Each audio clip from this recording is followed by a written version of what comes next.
Fakta mengejutkan, cucu yang bunuh nenek, pikul jasad korban 500 meter.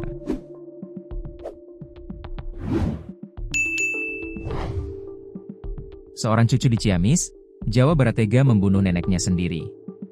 Pembunuhan keji yang dilakukan seorang cucu tersebut ternyata dilatar belakangi rasa sakit hati kepada sang nenek. Cucu yang nekat habisi nyawa neneknya itu bernama Salman, 19, sedangkan si nenek cucu Cahyati, 60.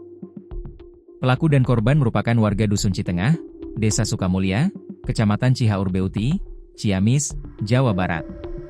Terbongkar perbuatan keji seorang cucu terhadap nenek sendiri setelah Salman ditangkap polisi pada Minggu, 1 Juni 2025. Dari hasil pemeriksaan, usai membunuh korban, Salman kepada polisi mengaku berencana mengubur jasad cucu di dalam rumahnya. Penyidik menemukan ada sebagian lantai rumah yang digali oleh Salman dengan spatula. Digali dengan semacam spatula, kata Kapolres Ciamis AKBP Akmal di Mapolres Ciamis, Selasa, 3 Juni 2025, petang. Namun, rencana itu batal karena material lantai cukup keras. Di bagian dasar lantai ada semen. Di bawahnya keras, lantai yang digali hanya 10 cm, jelas Akmal. Salman kemudian membungkus jasad korban dengan selimut, lalu membawanya dari rumah tersangka ke area pemakaman yang berjarak sekitar 500 meter dari rumah Salman. Pelaku memikul jenazah korban di pundaknya.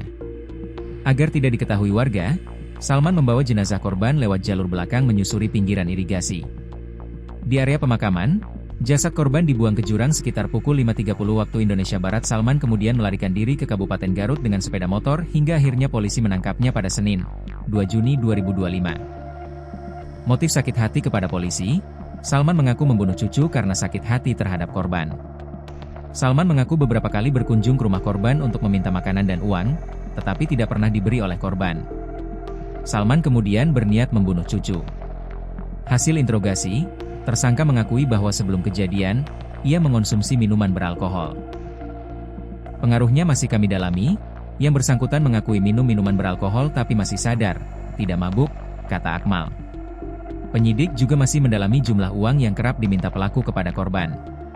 Kini, Salman telah ditetapkan sebagai tersangka dan dijerat dengan pasal 340 KUH pidana dengan ancaman hukuman mati dan atau selama-lamanya 20 tahun penjara. Pelaku juga dijerat pasal 338 KUH pidana karena dengan sengaja menghilangkan nyawa orang lain dengan ancaman penjara 15 tahun.